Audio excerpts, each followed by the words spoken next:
அதே போன்று சமீபத்தில் வந்து சட்டப்பேரவையில் எல்லா குடும்பத்துக்கும் வந்து 3 சிலிண்டர் அறிவிச்சிருந்தாங்க. அப்புறம் பேருந்து வேற இலவசம்லாம் சொல்லியிருந்தாங்க.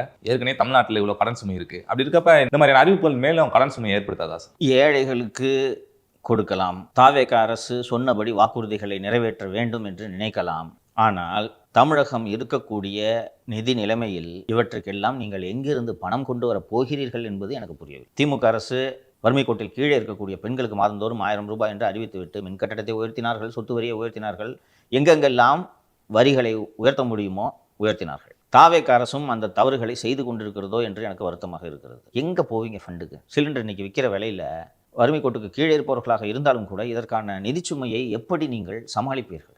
இப்போதுதான் மாடெக்ஸுக்கு அலுவாலியா தலைமையில் ரெவென்யூ ஆகுமெண்டேஷனுக்காக ஒரு கமிட்டியை போட்டிருக்கீங்க. அந்த கமிட்டி ரெவென்யூவை எப்படி இன்க்ரீஸ் பண்ணுறதுன்னு இதுவரை இடைக்கால அறிக்கையை கூட தரவில்லை. அதற்குள் நீங்கள் திட்டத்தை அறிவித்துக் கொண்டிருந்தால் இதற்கு என்ன பொருள்? இதை எப்படி புரிந்து கொள்வது? சார், இப்போ போன தடவை டாஸ்மாக்ல லீக்கேஜ் இருந்துச்சு சார். கம்பெனிகள்ல இருந்து டைரக்டா யூசர் கிட்ட வந்துட்டு இருந்தது.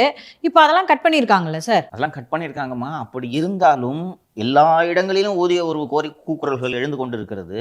பயிர்க்கடன் தள்ளுபடி பண்ணணும். பயிர்க்கடன் தள்ளுபடி பண்ணுறதை நான் விமர்சனம் பண்ணல, நீங்கள் கவனிக்கணும், அது அவசியம். ஆனால் இது வந்து அவசியமா என்ற கேள்வி என்னுள் எழுது. பாப்புலிஸ்ட் ஸ்கீமை இம்ப்ளிமெண்ட் பண்ணி பொருளாதாரத்தை இந்த அரசும் நாசப்படுத்தி விடுமோ என்ற அச்சம் எனக்கு இருக்கிறது. எப்படி இருந்தாலும் வேறு எங்கேயாவது ஒரு வகையில் இதற்கான வருவாயை நீங்கள் பெருக்க வேண்டும். அது இயல்பாக கட்டண உயர்வில் தான் சென்று முடியும். 1000 பேருக்கு கொடுக்கறதுக்கு 10,000 பேருக்கு நீங்கள் கட்டண சுமையை அதிகரித்தால் அது என்ன மாதிரியான ஆட்சி என்பதை ஆட்சியாளர்கள் சிந்திக்க வேண்டும். அதுலேயும் சார், இந்த பெண்களுக்கு வந்து பேருந்தில் இலவசமாக கொடுத்தோன்னே தனியார் பேருந்து ஊழியர்கள் வேற போராட்டம் பண்ணியிருக்காங்க. இதில் ஒரு லாஜிக்கலாக தெரியுதா? இங்கே சென்னையில் ப்ரைவேட் பஸ் இல்லை, டவுன் பஸ் இல்லை, அதனால் நமக்கு இது தெரியவில்லை. கிராமப்புறங்களில் உங்கள் ஊரில் இருக்குமே ப்ரைவேட் பஸ்ஸு இருக்குல்ல. இப்போ ஒரு 2 பஸ் வருது. இப்போ உங்கள் வீட்டில் உங்கள் அம்மா இருக்காங்க, ப்ரைவேட் பஸ்ஸில் டிக்கெட் வாங்கி போவாங்களே. அப்போ அந்த ப்ரைவேட் கம்பெனிக்காரங்க எப்படி நடத்துவான்? நீங்கள் டீசல் வைக்கிற விலையில் இப்போ 1/2 மணி நேரம் அந்த ஃப்ரீ பஸ் வரணும்னு வெயிட் பண்ணிக்கிட்டு இயல்பு 20 ரூபான்னு வச்சுக்கோங்க டிக்கெட்டு. ஏன் அந்த 20 ரூபா செலவு பண்ண? உங்கள் அம்மாவோட சம்பாத்தியத்துக்கு 20 ரூபா பெரிய காசு, கரெக்டா? அப்போ வரட்டும் அந்த பஸ்ஸு, வெயிட் பண்ணுவாங்களா இல்லையா? அப்போ அந்த ப்ரைவேட் பஸ்ஸுக்காரன் தலையில் துண்டை போட்டு போக வேண்டியதுதானே? இன்றைக்கி டீசல் விற்கிற விலையில் மற்ற பராமரிப்பு கட்டணங்கள் எல்லாவற்றையும் ஆராய்ந்து பார்த்தால் இவ்வளோ டிக்கெட் ஏறினா தான் அவனுக்கு அந்த ட்ரிப்புக்கு லாபம். அப்போ அந்த தனியார் பேருந்துகளை நம்பி இருக்கக்கூடிய ஊழியர்களின் கதி என்ன வருது? ஒரு அரசு எல்லா விஷயங்களையும் சீர்தூக்கி பார்த்து தான் செய்ய வேண்டும். நீங்கள் அறிவிச்சிட்டீங்க, நான் மறுக்கல. இந்த விமர்சனங்கள் வரும், யோ அறிவிச்சு ஏன் செய்யலை அப்படின்னு. பதிலுக்கு நீ அறிவிச்சதெல்லாம் செஞ்சியான்னு கேட்டிங்கனாலே முடிஞ்சு போச்சு. வீம்புக்கு போய் இப்படி பண்ணீங்கன்னா என்ன ஆகும்? இந்த அரசு நல்ல எண்ணத்தில் செயல்படுகிறது என்பதை நான் புரிந்து கொள்கிறேன். ஆனால் அறிவுபூர்வமாக செயல்படுகிறதா என்றால் எனக்கு அதில் சந்தேகம் இருக்கிறது. எல்லா பஸ்ஸையும் ஃப்ரீன்னு அறிவிச்சிட்டேன், அதை செஞ்சு தான் ஆகணும்னா இப்போது இந்த போக்குவரத்து கழகங்களுக்கு இந்த நட்டத்தை ஈடுகட்டுவதற்கு அரசு தானே பணம் கொடுக்கிறது. அது ஒரு கூடுதல் நிதி சுமையா? இது என்ன மாதிரியான பொருளாதாரம்?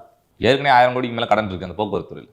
ஆமாம், போக்குவரத்து தொழிலாளர்களுக்கு கொடுக்க வேண்டிய நிலுவைத் தொகை இன்னும் கொடுக்கப்படவில்லை. எங்கேருந்து கொடுப்பீங்க நீங்கள்?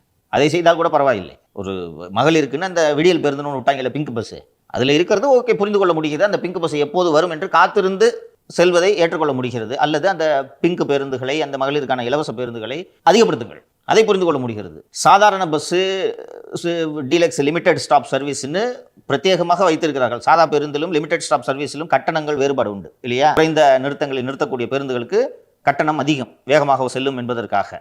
அதுலேயும் ஃப்ரீனா அப்போ சாதா பஸ்ஸை எடுத்துருங்க. ஸோ அதிகாரிகளோடு ஆலோசித்து சீர்தூக்கி பார்த்து இது போன்ற திட்டங்களை இந்த அரசு செயல்படுத்த வேண்டும். எடுத்தேன் கவிழ்த்தேன் என்று செயல்படுத்துவது ஒரு நல்ல அரசுக்கு அழகல்ல. அவங்க கிட்ட ஏதாவது பிளான் இருக்கலாம் சார். இருக்கிற மாதிரி தெரியலம்மா. சரி, என்ன பிளான் சொல்லுங்கம்மா? எல்லா பஸ்லையும் ஃப்ரீமா? இப்போ இந்த ப்ரைவேட் பஸ் சொன்னானே தம்பி, இந்த ப்ரைவேட் பஸ் என்ன பிளான் சொல்லுங்க தெரிஞ்சுக்கோ. இல்லை, அந்த பிளானை நான் சொல்லலை. பொருளாதாரத்தை மேம்படுத்துவதற்கு இந்த மாதிரி இலவசங்கள் கொடுக்கறதுக்கு அவங்க கிட்ட ஏதாவது பிளான்? அப்படி இதையும் சேர்த்துங்க. எம்எல்ஏங்களுக்கு கார் கொடுக்கறதுக்கு என்ன பிளான் இல்லாமல் தான் நீங்கள் பொருளாதார வல்லுநர்களை வைத்து கமிட்டி போட்டிருக்கிறீர்கள். அவங்க அறிக்கையை தரட்டும், இவ்வளோ ரெவன்யூ வரும் என்று அந்த அறிக்கை வந்த பிறகு அந்த அறிக்கையின் அடிப்படையில் எனக்கு இப்போ 10,000 கோடி வருது, இந்த 10,000 கோடி நான் இப்படி செலவு செய்கிறேன் என்பதை என்னால் புரிந்து கொள்ள முடிகிறது. நான் ஏற்றுக்கொள்வேன், நான் எதிர்ப்பு தெரிவிக்க மாட்டேன். நீங்கள் சொன்னீங்கல்ல இந்த டாஸ்மாகில் ரெவன்யூ லீக்கேஜ், அதையெல்லாம் அந்த குழு ஆராய்ந்து இங்கேருந்து ஒரு 2000 கோடி வரும், அங்கேருந்து ஒரு 1500 கோடி வரும், மொத்தமாக உங்களுக்கு ஒரு மாதத்துக்கு அடிக்ஷனலாக 1000 கோடி வருது என்று சொன்னால் 1000 கோடி வருதா? 2 சிலிண்டர் தரேன், எல்எஸ்எஸ்ல மட்டும் ஃப்ரீ பண்ணுங்க. செருப்பு தகுந்த மாதிரி காலை விட்டுறது.